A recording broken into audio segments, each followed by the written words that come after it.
Welcome to Silent Secrets. In today's video, I'll share one of the most haunting and emotional stories we've ever told. The true journey of a young woman who was sold as a child, endured years of captivity, and emerged as a symbol of courage, faith, and forgiveness.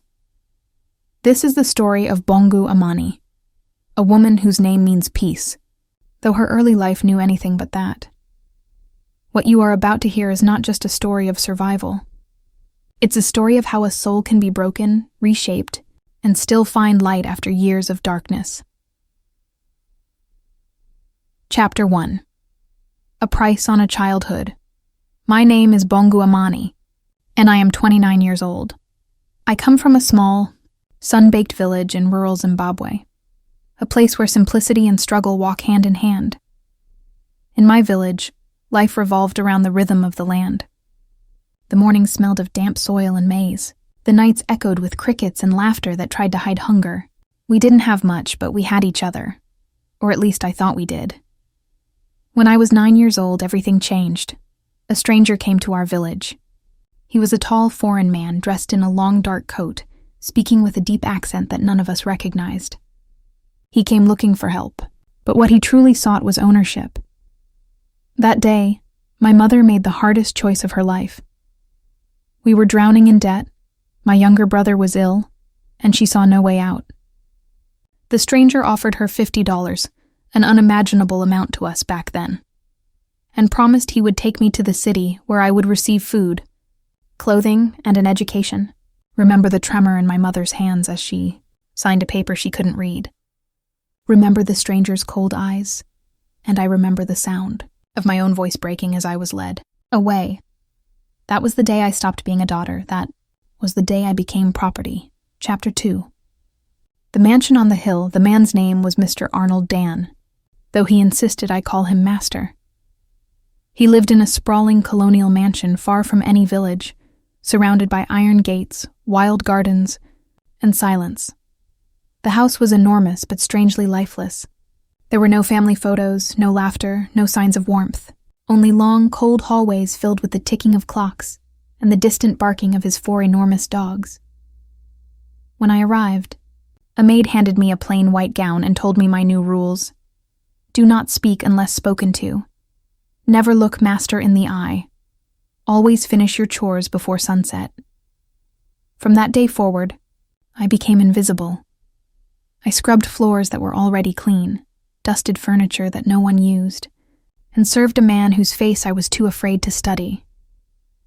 For the first few years, I spoke less and less, until silence became my closest friend. Chapter 3. Life in shadows each morning began before dawn. I'd rise with the first light, sweep the courtyard, and prepare the tea tray that Master liked placed by the window. He was a solitary man, always reading or staring into space as if haunted by something only he could see. I learned his habits, his footsteps, the rhythm of his cough, everything except his heart. He never struck me, but he never showed kindness either. His punishments were colder than pain. Long hours locked in the pantry, no food, or the simple cruelty of being ignored. To survive, I became a ghost. I learned to move silently, to anticipate his moods, to read danger in the air. But at night, when everyone slept, I would lie awake listening to the distant howls of the dogs and dream of my village. I dreamed of my mother's face, and of the sky that used to feel open instead of caged. Chapter 4. The first glimpse of freedom, when I turned 16, something inside me changed. After years of obedience, I began to question why. Why was I here? Why was I not allowed to leave the gate? Why did Master never let me write letters home? One morning, I asked one of the older servants, a woman named Grace, about it. She sighed and whispered, "Because once you walk in through that gate, child, you don't walk out until he says so." Her words chilled me more than the wind. But even in that fear, I started noticing things. How Master would spend hours staring at an old photograph in his study. How he flinched whenever someone mentioned the word family. There was pain buried in him, though it didn't excuse what he did. That was when I realized, even those who hold others captive are often imprisoned by something within themselves. Chapter 5. The years of silence, the next several years blurred into routine. I became accustomed to the silence, to the loneliness, to the endless repetition of chores. I stopped counting birthdays. I stopped expecting anyone to save me. Sometimes Master would travel for weeks, leaving the mansion eerily quiet. Those were the only moments I felt alive. I would sneak outside into the garden, stand barefoot in the soil, and watch the stars without fear. But each time he returned, that tiny flicker of freedom vanished again. It's strange how quickly a person can adapt to captivity, how the mind begins to build walls long after the doors have been locked. Chapter 6. A broken bond. When I was 20, something changed between us. Not in the way of love or affection, but in awareness. Master began to treat me differently.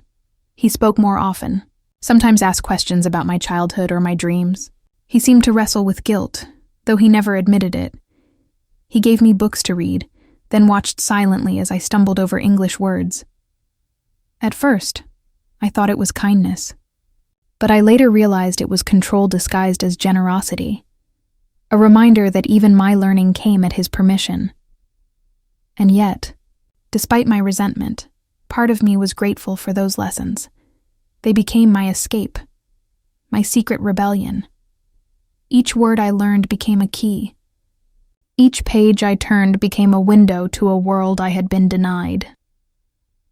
Chapter 7. The turning point. One night, a violent storm hit the estate. Thunder shook the walls, rain lashed against the glass, and lightning illuminated the rooms like flashing memories. A bolt struck one of the trees outside, setting it ablaze. I ran out without thinking, barefoot, drenched, trying to keep the fire from spreading. When it was over, I collapsed in the mud, crying uncontrollably. For the first time, Master came outside, kneeling beside me. He didn't yell. He didn't threaten. He simply said, "You could have died." I looked up at him, my voice trembling. Maybe that would have been better than this. That was the first time I dared to speak truth in his presence. And in that moment, something inside both of us shifted. He didn't punish me. He simply stood up and walked back into the house.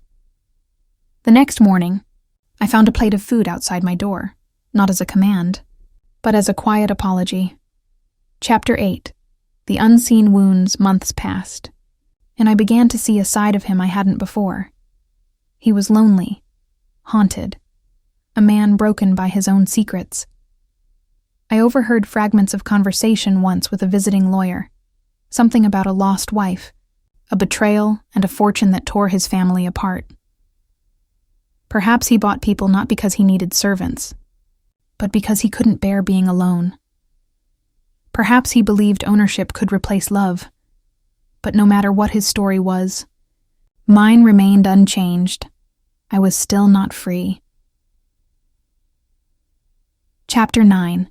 The road to freedom. The year I turned 24, everything changed again. One morning, Master called me into his study, the same room where I had once been too afraid to even step inside. He looked older, his face pale, his hands trembling slightly. "I'm leaving this country," he said quietly. "You've served me long enough. It's time you began your own life." I froze. Freedom. The word felt foreign, almost frightening. He slid a small envelope across the desk. Inside was a bank check and a letter written in his shaky handwriting. "I've arranged for you to travel abroad. There's a small business under your name. Consider it a start." I didn't know whether to cry or scream. For so many years I had begged for freedom, and now that it was being handed to me, I didn't know who I was without the walls. I whispered, "Why now?" He sighed. "Because I'm not your master anymore, Bong. I never should have been." Those were his last words to me. Chapter 10. Beginning again. Within weeks, I was on a plane for the first time in my life, clutching the letter and the documents he'd given me. I landed in the United States with nothing but fear, hope, and a name no one could pronounce. The world outside felt both dazzling and terrifying. Lights everywhere, people rushing, freedom at every corner. Yet I had no idea how to use it. I found a small apartment and began learning how to live on my own. I studied fashion design, something that had always fascinated me when I used to patch torn uniforms. Back at the mansion, the business he'd registered, for me, became my salvation. What began as a few handmade dresses turned into Amani Designs, a brand built on resilience and rebirth. Every stitch I sewed carried a piece of my past. Pain transformed into art. Chapter 11. Facing the pastas. The years went by. Success came. Slowly at first, then all at once. My designs appeared in local shows and soon after, international exhibitions. People saw my confidence, my grace, my story of triumph. But they didn't see the nights I spent trembling, the nightmares that woke me up screaming, the guilt that whispered, "You survived, but at what cost?" Sometimes I'd find myself staring into space, hearing echoes of the mansion, the footsteps in the hall, the creak of the doors, the rain on the glass. There were moments when I missed the very place that had imprisoned me. Not because it was home, but because it was familiar. Healing, I learned, is not forgetting. It's learning to carry your scars without letting them define you. Chapter 12. Letters never sent over the years. I wrote many letters to Master, letters I never sent. Some were filled with anger, others with gratitude. One of them read, "You took away my childhood, but you also forced me to grow. You caged me, but you also gave me wings. And though I will never forgive everything, I will forever remember what I became because of it. Sometimes, forgiveness isn't about absolving others. It's about freeing yourself from the chains they left behind." Chapter 13. Redemption 10 years after I left, I returned to Zimbabwe. Not to the mansion, it had been abandoned, but to my village. When I stepped onto that familiar soil, tears filled my eyes. My mother was older, frailer, but when she saw me, she ran into my arms and sobbed. I didn't blame her anymore. "Poverty makes people do desperate things," I told her. "You sold me to save us." But I was saved in more ways than one. That night, as the stars lit the sky, I realized something profound. Freedom is not just about leaving a place. It's about reclaiming your voice. Chapter 14. The lesson today: I am a woman who owns her story. My scars do not shame me. They remind me that I survived. I've learned that life often disguises blessings as burdens. Pain can be a cruel teacher. But if you listen, it can also be a guide. I used to think my past defined me. Now I understand it refined me. Mr. Arnold, Dan will always be a ghost in my history, both the villain and the unlikely catalyst of my transformation. Without his cruelty, I would never have discovered my strength. Without his control, I might never have known freedom's worth. That is the paradox of my story. The man who broke me also, unintentionally, made me whole. Chapter 15. Closure. Sometimes I still dream of that mansion. The long corridors, the endless silence, the faint barking in the distance. But when I wake up, I smile. Because those sounds no longer haunt me. They remind me of how far I've come. My name is Bongu Amani, and I am no longer a slave to my past. I am a woman reborn from ashes, stitched together with resilience and grace. Chapter 16. Message to the world: to anyone watching this, trapped in a situation where hope feels impossible. Remember this. You are not defined by what was done to you. You are defined by what you choose to become afterward. Even the darkest nights eventually give way to dawn. And sometimes, freedom doesn't come from someone opening a door. It comes from you deciding to walk through it, even if your legs are shaking. Thank you for listening to my story. If my words have touched you today, please take a moment to subscribe to Silent Secrets, leave a like, and share your thoughts below. Your support helps us bring more powerful true life stories of resilience, survival, and redemption to light. And remember, no secret stays buried forever. Some stories, like mine, need to be told to heal the world one truth at a time.